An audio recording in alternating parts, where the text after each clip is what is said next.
Hello dear student, welcome back to our channel R K centre. दोस्तों, आज के class में हम लोग इंग्लिश के एक मोस्ट इंपॉर्टेंट प्रश्न को जानने वाले हैं, जिसमें से दो प्रश्न शामिल होने वाला है। तो प्रश्न हमारा इस प्रकार से होने वाला है कि right the making of the poem light shining out of the darkness written by William copper. ठीक है, प्रश्न क्या कहा कि right the making of the poem, कि आखिर ये जो पोएम है, कौन सा poem, light shining out of the darkness, अंधेरे में लाइट शाइन करता है ना। ये पोएम जो कहा गया है वो किसके द्वारा लिखा गया है, विलियम कॉपर के द्वारा। ठीक है, तो आखिर ये पोएम क्यों बनाया गया, इसका क्या उद्देश्य था, उसके बारे में बताना है। फिर यहां पे कह रहा है right the summary and poetic devices treated in the poem of William copper. ठीक है, मिस कह रहा है ना कि आखिर विलियम कॉपर ने जो पोएम लिखा है light shining out of the darkness, उसमें से किन किन चीजों का उपयोग हुआ उसके बारे में बताना है। ठीक है, तो देखिए सबसे पहले हम लोग बात करते हैं ये पोएम का। तो पोएम का नाम है यहां पे light shining out of the darkness, कि अंधेरे में ही लाइट चमकता है, अंधेरे में ही लाइट चमकता है। ठीक है, मान लो अगर दिन का उजाला है, उसमें अगर आप टॉर्च जलाओगे तो क्या पता चलेगा, नहीं पता चलेगा। लेकिन वही अगर अंधेरा है, उसमें आप टॉर्च जलाओगे तो रोशनी पता चलेगी कि हाँ ये टॉर्च का रोशनी कितना है। इसलिए यहां पे कहा गया कि लाइट शाइनिंग, लाइट जो वो शाइन करता है आउट ऑफ द डार्कनेस। ठीक है, डार्कनेस में ही मींस अंधेरा में ही जो है ना लाइट क्या करता है, शाइन करता है। तो आखिर इसके माध्यम से एक कवि जो है विलियम कूपर, वो क्या कहना चाहते हैं उसके बारे में हम लोग जानेंगे। तो फर्स्ट ऑल आप लिखेंगे हम लोग इंट्रोडक्शन। क्या लिखेंगे, इंट्रोडक्शन, और लिखेंगे इस प्रकार से कि the poem light shining out of the darkness by William Cooper reflect his deep faith and personal struggle. Miss कह रहा है ना कि यह जो पोएम है, कौन सा poem, light shining out of the darkness, ये विलियम कूपर के डीप फेथ मतलब गहरी विश्वास और उनके पर्सनल स्ट्रगल, स्ट्रगल मतलब क्या होता है, जो कठिनाइयां आई है उसके बारे में दर्शाती है। सीधा कह सकते हैं कि यह जो पोएम है वो इन्होंने कब लिखा है, तो अपने पर्सनल प्रॉब्लम के वजह से, जिस समय वो अपने पर्सनल प्रॉब्लम से जूझ रहे थे उस समय इन्होंने ये पोएम लिखा था। कह रहा है कि कॉपर रोट दिस पोएम, आगे यहां पे कि Cowper wrote this poem during a difficult period in his life when he was battling depression and seeking solace in his religion. देखिए कह रहा है कि कॉपर इस पोएम को उस समय लिखे थे जब वो अपने लाइफ के, अपने जीवन के सबसे कठिन पल से जूझ रहे थे। उस समय वो डिप्रेशन के शिकार में थे, लिखा हुआ ही वॉज बैटलिंग डिप्रेशन, उस समय वो डिप्रेशन के शिकार थे, तभी उन्होंने जो है ना ये पोएम लिखा था। कौन सा poem, light shining out of the darkness. कह रहा है कि the poem is hymn that express trust in God's mystery ways even in time of pain and confusion. देखिए यह कविता जो है ना, यह कविता जो है वो विश्वास दिखाता है। क्या दिखाता है, विश्वास दिखाता है कि आप जो है ईश्वर पे विश्वास रखें, चाहे वो आपका समय खराब हो चाहे वो अच्छा हो। ठीक है, चाहे आप कितनों आपको तकलीफ हो, ठीक है, लेकिन आपको ईश्वर पे भरोसा रखना चाहिए। ये पोएम हम लोगों को बताता है। देखिए हिंदी यहां पे कहा गया है कि यह कविता उनकी गहरी आस्था और व्यक्तिगत संघर्ष को दर्शाती है। विलियम कूपर ने यह कविता अपने जीवन के कठिन समय में लिखी थी। उस समय वह डिप्रेशन से जूझ रहे थे, अपने दुखों में ईश्वर की ओर संतावना खोज रहे थे। कौन खोज रहे थे, तो विलियम कूपर। कह रहा है यह कविता उनके गहरे ईसाई विश्वास और ईश्वर पर भरोसे को दर्शाती है। ठीक है, वो जो है ना ईश्वर पर भरोसा रखते हैं कि कठिन समय में भी जो है ना ईश्वर मेरा साथ देंगे। कौन कहते हैं, तो विलियम कूपर कहते हैं। ठीक है, अब इसके आगे पॉइंट में हम लोग लिखेंगे कि Cooper believe that God's plan through often beyond human understanding ultimately lead to the goodness and light. देखिए कह रहा ना कि कविता में कूपर ने कहा है कि ईश्वर की जो योजनाएं होती है ना वो हमारी समझ से परे होती है। समझ से परे मतलब समझ रहा है कि किसी को समझ में नहीं आता, कभी आपको दुख आ जाएगा तो दुख के बाद सुख आ जाएगा, है ना। तो वही कहा गया है कि इन्होंने कहा है कि ईश्वर की जो योजनाएं होती है वो व्यक्तियों के समझ से परे होती है, लेकिन भगवान जो है हमेशा हम लोगों के लिए भला ही सोचता है। इसलिए कहा गया है कि he ultimately lead to goodness and light. ठीक है, वो हमेशा जो है ना हम लोग को अच्छाई की तरफ ही लेके जाते हैं। ठीक है, हमें जो है प्रकाश की ओर ही लेके जाते हैं। कह रहा the famous line God moves in mysterious ways, ठीक है, captures the central theme of the poem. कह रहा ना कि इसमें जो प्रसिद्ध पंक्ति है, पंक्ति जो लाइन है वो क्या करता है, इस पोयम का थीम को दर्शाता है, इस पोयम के विषय को दर्शाता है। ठीक है, इसमें क्या कहा गया, तो God moves in mysterious ways. ठीक है, मिस कह रहा है ना कि ईश्वर जो है ना रहस्यमयी तरीकों से, मिस्टीरियस मतलब क्या होता है, रहस्यमयी। ठीक है, मतलब किसी को पता नहीं चलेगा कि भगवान किसके लिए क्या करने वाला है। मान लीजिए आप अभी ठीक हैं, लेकिन कब क्या घटना हो जाता है किसके साथ में कोई गारंटी होता नहीं है। वह कह रहा है कि भगवान कौन सा योजना कब बनाते हैं और किसके लिए बनाते हैं, ये इंसानों से परे होता है। ठीक है, किसी को पता होता नहीं है इसके बारे में, है ना। तीसरा पॉइंट में लिखा हुआ कि Cowper aims was convince people that no matter the darkness or difficulty in life, God mysterious ways will ultimately leads us in the right direction. देखिए, कूपर ने, मिस कूपर का जो उद्देश्य था इस पोयम का, वो ये था कि लोगों को विश्वास दिलाना।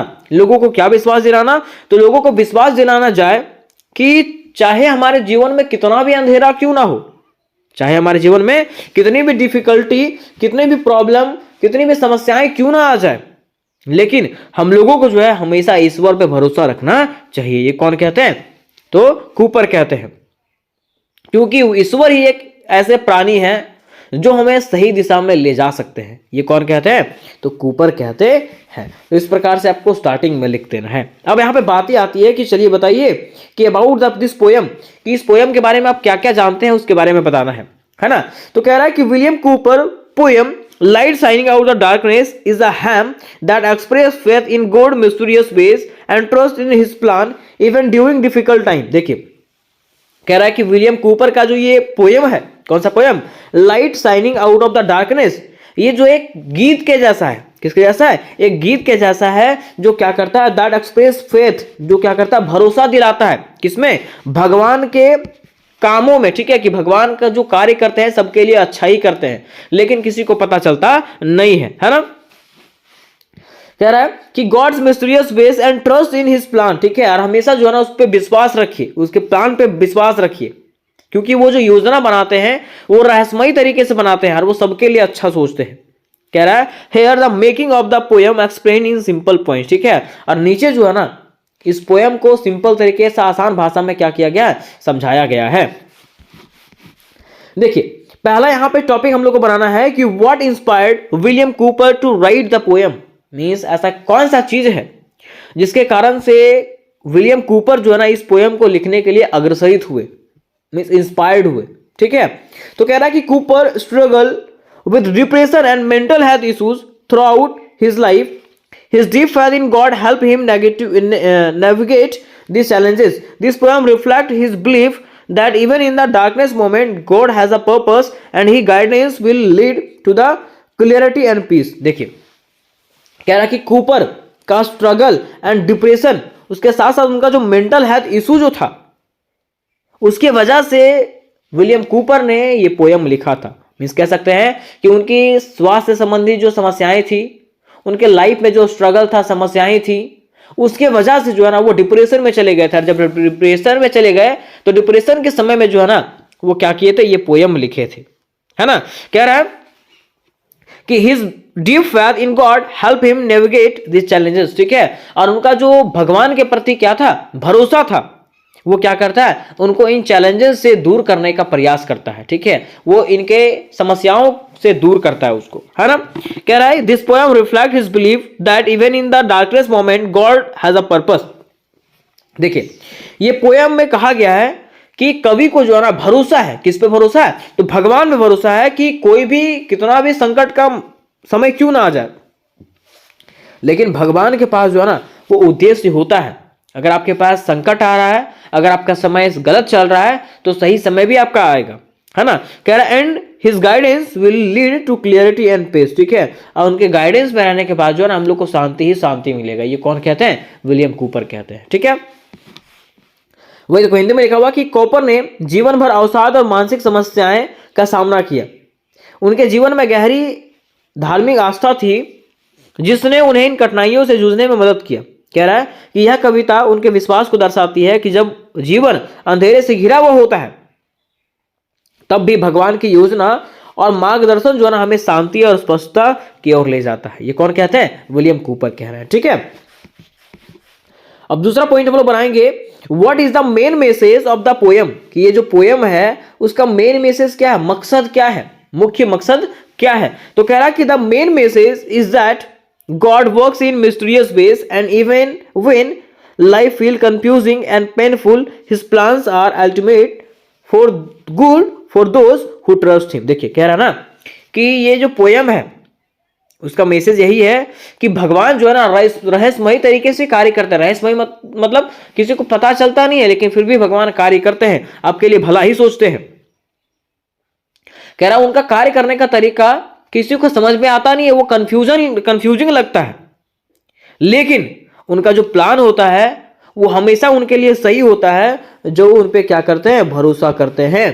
कह रहा this poem encourages patience and faith during tough time. ठीक है, ये जो पोएम है ना हम लोगों को गलत समय में धैर्य रखने की शक्ति देता है, कि आपको क्या करना है, धैर्य रखना, कोई भी कैसा भी समय क्यों ना, ठीक है, लेकिन आपको क्या रखना है, धैर्य रखना, पेशेंस बड़ा जरूरी होता है। ठीक है, वही देखिए लिखा हुआ है, कविता का मुख्य संदेश है कि भगवान अपने रहस्यमय तरीकों से कार्य करते हैं, और जब जीवन कठिन और भ्रमित लगता है तब उनकी योजना उन लोगों के लिए अच्छी होती है जो उन पर विश्वास करते हैं। कह रहा है यह कविता कठिन समय में धैर्य और विश्वास रखने के लिए प्रेरित करता है। ठीक है, फिर तीसरा पॉइंट हम लोग बनाएंगे, what inspired the title of the poem. Means ये पोएम का जो टाइटल है, टाइटल क्या है, light shining out of the darkness. इस ये क्या सिखाता है हम लोगों को, क्या इंस्पायर करता है। तो कह रहा the title light shining of the darkness symbolize how God's wisdom and grace can emerge from life difficulties. The metaphor of light coming out of the darkness highlighted hope and resonances. देखिए कह रहा है कि इसमें से means ये जो poem है उसका जो टाइटल है, टाइटल क्या है, light shining out of the darkness. ये जो है ना भगवान के ज्ञान और कृपा को दर्शाता है। ठीक है, कि भगवान हमेशा कृपालु होते हैं, हमेशा दयालु होते हैं। अगर वो किसी को गलत समय दे रहे हैं ना, मतलब अगर उनके साथ गलत हो रहा है तो उनके साथ सही भी होगा, है ना।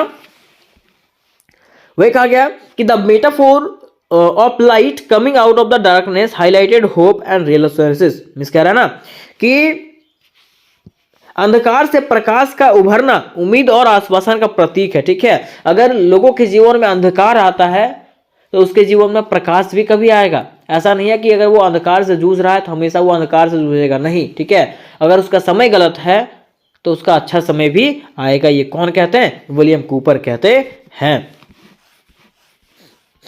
अब चौथा हम लोग लिखेंगे, how was the poem written. ये पोएम कैसे लिखा गया। तो कह रहा है कि this poem is written as a hymn. ये जो पोएम है ना वो भक्ति गीत के जैसा लिखा गया। किसके जैसे, भक्ति गीत के जैसा। ऐसा लगता है कि मानो वो भगवान के प्रति अग्रसरित है।